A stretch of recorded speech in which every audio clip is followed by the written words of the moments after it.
Plus, in major breaking news that affects all of us, the Royal Train is set to be scrapped after 150 years in service. The annual accounts for the Sovereign Grant were published today, and they fund the monarchy, and they show the King only used the train twice in the last year at a combined cost of almost £78,000 for 2 return trips. I mean, that's almost like a return ticket to Swindon out of London. I mean, you got a bargain. Anyway, this is Talk. Welcome to the Home of Common Sense. Welcome also to Tom Slater, who's editor of Spiked Online. You know him well, regular here on a Tuesday. Always great to get you in the studio. You're delighted to be here. He's already said before we came on air, he's not actually going to leave because we've got the air conditioning. It is too comfortable in here. You're not going to be able to kick me out for the whole day. It's pleasant. I did think when Ian Collins came on yesterday, I was just going to sit in the corner read the papers, just stay in the cool. So much to talk about. We focused an awful lot yesterday on what's happened at Glastonbury. We will come to that. But the question today we're asking everybody, and again, you can have to put your thoughts in on everything, as you know, but dozens of rebel Labour MPs are still expected to vote against Keir Starmer's welfare reforms today. Votes likely to be around 7 p.m. This is despite the major climb down, a major U-turn by the Prime Minister on disability benefits and who's going to be hit by these reforms. I want to know your reaction to that. 0344 499 1000. You can text the word TALK and your message to 87222. You can get in touch with us on X at Talk TV. Calls are charged at the national rate. Text costs 1, standard network rate message. So do get in touch. Can't wait to get to those calls. We'll talk actually to Ian Duncan-Smith, former Work and Pension Secretary to the Tories, who actually brought in universal credit. This is also affected by these reforms, to find out what he makes of both the reforms and indeed the climb down. But Tom, to come to you first, I mean, this isn't just about the fact that our welfare system needs reform. We haven't got any money and we can't keep spending tens of billions of pounds we don't have. It's also about there's a moral issue in terms of duty to work and people actually having a better life if they do work. But there's also a matter of the Prime Minister's authority. Where do you want to focus? I mean, on all three of those, it's a catastrophic failure, isn't it? This isn't welfare reform at all. This is at best tinkering around the edges. It's going to leave pretty much everything in place for those who claim these benefits existingly. You then look at, OK, is it actually going to save any money? I mean, as you've already suggested, the money that will be saved here is going to be swallowed up almost instantly. We're going to have another conversation about where the money's going to come from in order to continue to meet the fiscal rules that have been set out. And then you think about the political questions, as you say. Keir Starmer on paper has a huge majority.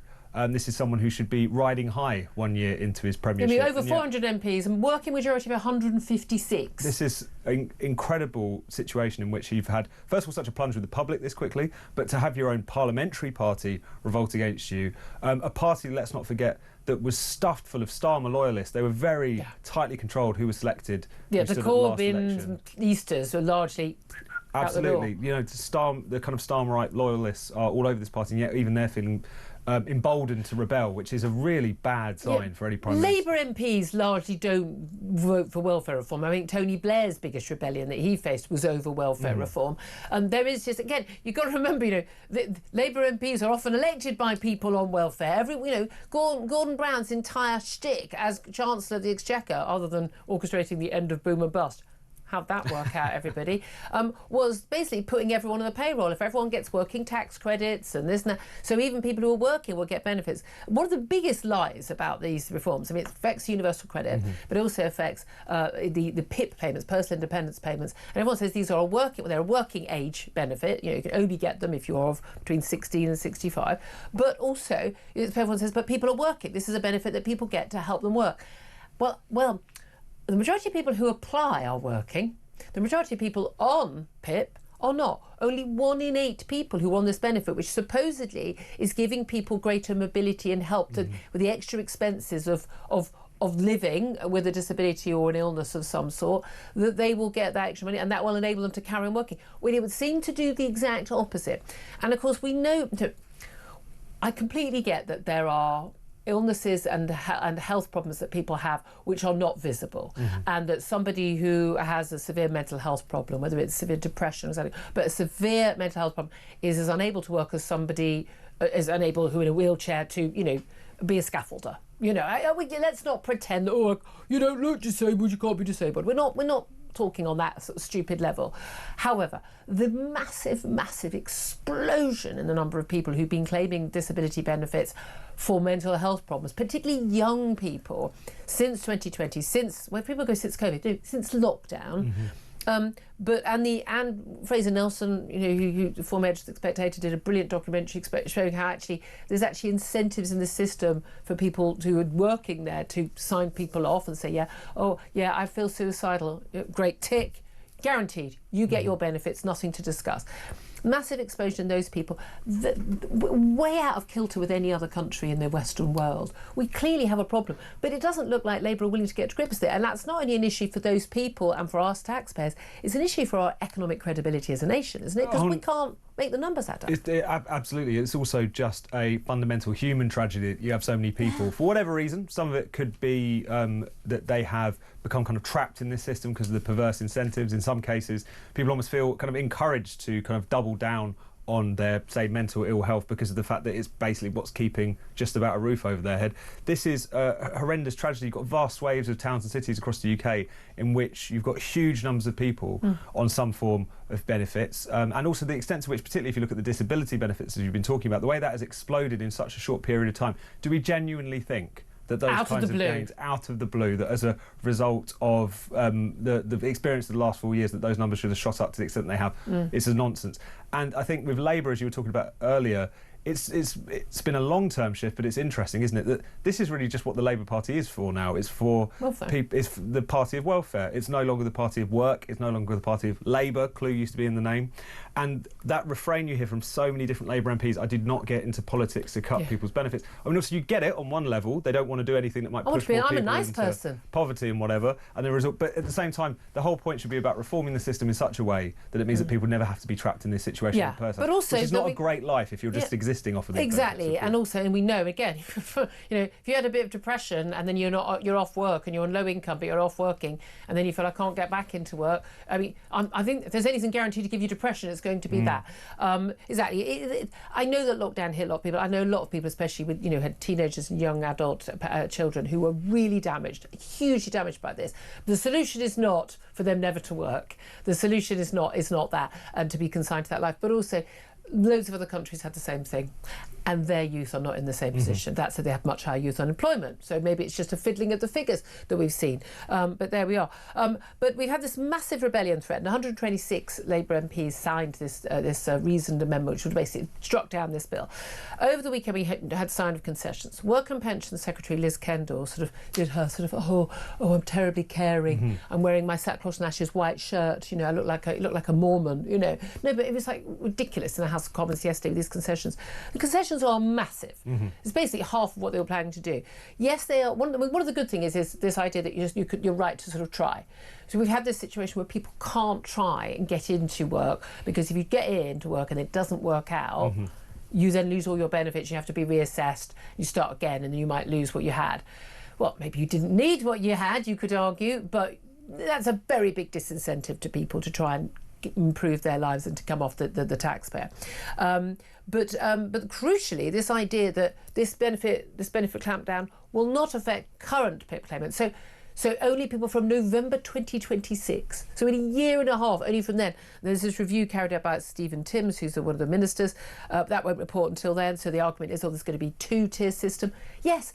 Virtue in any welfare system is change. You keep people on the old system, same pensioners, there's loads of different system changes, and then there's a two-tier. Universal credit, same thing. You end up with a two-tier system. We ended up with a two-tier system because you lot, who are complaining about the two-tier system, the Labour whining backbench MPs, you lot won't allow the system to be fair and to affect everybody. But the reality is, people are supposed to be reassessed regularly. Now, currently, we're looking at reassessments only once every 3 years. But you only have to prove that you have this inability to do certain things for up to 9 months to get the benefits. And so people are languishing on these benefits. Some of the question, it's a point system. So, you have to, the idea is you cumulatively add up to a certain number of points. If you have 2 points for this and 2 points for that, 2 points for that, you need a bit of help, a bit of encouragement to take your medication, a bit of help to get dressed or whatever. But this one's the new requirement will be, you have to have 4 points in at least one category. We are talking about, when you actually read through these requirements, it's a very low bar. I mean, it's a very, very low bar indeed in terms of the point system. So to get 4 points, you need one of them needs supervision to help me stay safe, or physical help to either prepare or cook a simple meal. Is that needs reminding or encouraging to eat or drink to get 4 points. Needs this is washing and bathing. You get 4 points. Needs physical help to be able to wash their body between the shoulders and waist. But you get 2 points if you need physical help to wash either your hair or body below the waist. I mean, these things are. It's quite. I mean, it's quite bizarre. Dressing and undressing. Need physical help to be able to dress or undress your upper body. Get 4 points. Your lower body, you only score 2 points. I mean, you can kind of understand why people say it's a bit random, but also there's an element where, you know, these points, these are not high bars. Yeah, and it's the point at which the benefit system becomes so bloated and Byzantine and complicated that you end up having to have these almost quite kind of dehumanising, kind of prod the animal kind of tests. And I think it's one of those things about the welfare system. And then people feel they're unfair. Exactly, and people can fall out of it for seemingly arbitrary reasons. And just as people can end up on these benefits despite, by any kind of reasonable estimation, they probably shouldn't be receiving them, there's also going to be a lot of people who, for kind of computer says no reasons, who probably do need the help, not getting it. And that's why we need a good appeal system. Absolutely. That's why I think the issue of welfare reform is so pressing, because it's important for the people who should absolutely be in receipt of it. I think there's a case that things should be far more generous to some people who are in real need, but at the moment, because it's going to absolutely everyone, we've basically redefined in some cases, you know, a quarter of the younger population as in receipt of disability benefit. That's naturally going to have an effect on the people who really can't go about their daily lives without this kind of support. I couldn't agree with you more. And again, even if we were spending the same money, but it was going to the right people, that would be better. But we don't have the money. We literally don't have the money. These MPs are quite happily, and Liz Kendall and the Prime Minister, to basically spend other people's money. They always talk about, we need to have representation from disability groups and things. Yes, but also, what about taxpayers? What about the people paying for this? What about the people who are struggling every day, who go out to work and just managing to struggle, but they're having to pay taxes to fund this? What about those people as well? You have to look at both sides on this. What do you make of the Taxpayers Alliance analysis of government data, revealing a huge rise in claims for personal independence payments over the past 6 years, including thousands of people who've got it for conditions like this is 5,800 people for alcoholism, basically. It was only 1,400 back in 2019. 1,600 people for drug abuse, basically. We've got 5 people who got it for acne. That must be some pretty bad acne. If that's I mean, that's some. I don't know. I mean, 31 people have got it for food intolerance. 2,700 people have got it for OCD. 1,200 people have got it for sleep apnea, so they're not able to sleep properly. I mean, 6 have got it for writer's cramp. I mean, dearie me. I mean, come on. People are taking the mick. I know, and the acne and the writer's cramp is obviously ridiculous on the face of it. Things like alcoholism and drug use, to the extent those people should be getting support, it should be to get off alcohol and drugs. It's not should be help them live their lives as alcoholics or drug addicts. And again, there are huge numbers for obesity, because again, you get it for obesity because you then become unable to work and you might get depression and blah blah blah. But again, look at this. Payments for anxiety and depression rose from 23,500 back in 2019. 114,000 now. Does anyone? 114,000. Do people think there's something going in the water supply? Do they think there's something in the air? Like, this is quite clearly just a rise which has been enabled. But I guess there's been and this these people may believe. They may believe. Oh, absolutely. Because we've infantilised people. Our culture says to them. If you look at what's going on in schools, I mean, if you don't have a kid, you're not aware of it. Literally, children. My daughter just left a private, highly academically selective school. I mean, top-notch A students. Okay, about a third of the kids at that school got extra time for special needs of some sort for exams. About a third of well-off, very bright, well-educated kids need that extra time. Now, I can understand you need a bit of extra time. You got extra time because you've got, I don't know, dyslexia, that you don't want to read, or you've broken your arm and it slows you down. Right, I get that. But I'm sorry, I think this is just what we get. It's called cheating. But we're telling, I'd say it to the parents' faces. But children across the board are being told, well, you can't do that. Oh, poor you. And they're constantly told, teenagers are constantly told, oh, look inside yourself, examine your feeling, you might not feel well. And that's why you get, young people who turn up to work and they say, oh, I don't feel very good today, I'm going to go home. Sod off, do a day's work. That's what will make you feel better. There's a whole generation who've come to think being a bit sad is basically clinical depression, who think that, being anxious because life can be anxiety-making sometimes is some sort of condition that needs to be treated. Anxious about your first day at work, anxious about an exam. Normal human emotion. And then you had that cohort, and then they went through a pretty rough time with COVID, I think it's fair to say. But at the same time, you smash those two things together and you've got that generation coming through who are primed to see themselves as but we've done that. Look, I want to hear your thoughts on all that. Give us a call, 0344 499 1000. Do you think the MPs who are threatening to vote against this, do you think that actually they're the moral souls fighting for people, or do you think actually it is immoral, it's virtue signalling nonsense, and we don't have the money, and actually there are an awful lot of people who they might think they might need these benefits, but they don't. We want to make sure the people who need the benefits are getting the benefits, and in fact getting more, so they can live a more comfortable life, because they've not lucked out in the game of life, and we should be helping them in a civilised society. But I'm not helping people who I think you could go and do an honest day's work. Let's also talk about Glastonbury. It's now been revealed that the DG, the Director General of the BBC, Tim Davie, not only was involved in decisions about Bob Vylan and the rap duo from the dark ghettos, as I say, of Ipswich, and their death to the IDF chants going out broadcast live on BBC iPlayer. Not only was he involved in some of those decisions, he was at Glastonbury on the day, just checking up on staff. Again, another sodding freebie that we all paid for, everybody. But lots of questions about his decision making. At the end of the day, he's the top guy in the job. I've always liked Tim Davie. I've rated him. I thought he was a breath of fresh air. But he absolutely does not get that there is institutionalised anti-Semitism at the BBC. I'm very, very sure of it. There is. But he was present at the festival at the time. He was involved in some of the decisions about, cut the live feed. It wasn't cut for another few hours, but the streaming was still there. But we've now got the police are now saying they are investigating whether or not there are charges to be brought against Bob Vylan, and indeed member of NECAP, who initially said, there should be riots outside the court next time NECAP appear in court over terrorism charges. Well, one member anyway, and then having to clarify, no, I don't want a riot, having to clarify that. But we've now also got the management for Bob Vylan, United Talent Agency, MDDN, they've dropped them. Bye-bye, we don't want anything to do with you, you're toxic. We've also got the US authorities basically reneging on their visa. They've pulled their visa to do their US tour. Not working out so well for Bob Vylan, but they're the big I am. But who do you think is to blame for all of this?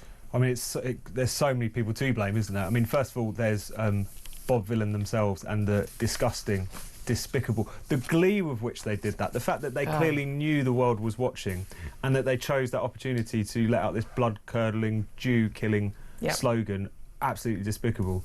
But then it cascades down, doesn't it? The BBC, this was going out in the afternoon on a Saturday. If this man was just effing and jeffing to an extreme degree, they would have cut that live feed. And yet you're calling for the strobe murder. lighting. No, exactly. In what world does this make sense? Oh, we'll just let that pass. You can only come to the conclusion that either these prejudices are shared by the people who work at the BBC, or they're entirely blind to them. It's not obvious which is better at this point. I'm pretty sure I know. Tim Davie is another one. Why was he at Glastonbury? More forgivable. Most of his staff were there, so maybe it was just much easier to be able to catch up with them. But the fact that he was there, the fact that he actually, met with the teams, this was going on immediately after, the fact that, yes, they pulled it off of iPlayer, but they didn't put it off of the live stream. The quote that's in the paper today is, it would have been technically difficult, but in retrospect, we regret we didn't do it. So which one is it? It would have been a button. It's... again, there's a lot of blame to go around. It obviously, first and foremost, for the scumbags who said this on stage in the first place, the people who chanted along in the audience, there's no excuse for that. But the fact that this was also beamed into millions of people's homes is one of the things that will make it particularly chilling for British Jews in particular. I know Jewish people who were at the festival who found it incredibly intimidating. Who weren't watching, they saw it, they saw the Palestinian flags, but yet not for us. Very, very intimidating. Again, as I was saying yesterday, how about we just have a music festival or a sports event, anything where we don't do politics? Maybe we could just take the politics out of these things. Maybe people, the virtue signalling. I'm more upset by Jade from Little Mix. I mean, yeah, it's just all appalling. So much more. We talked about that a lot yesterday.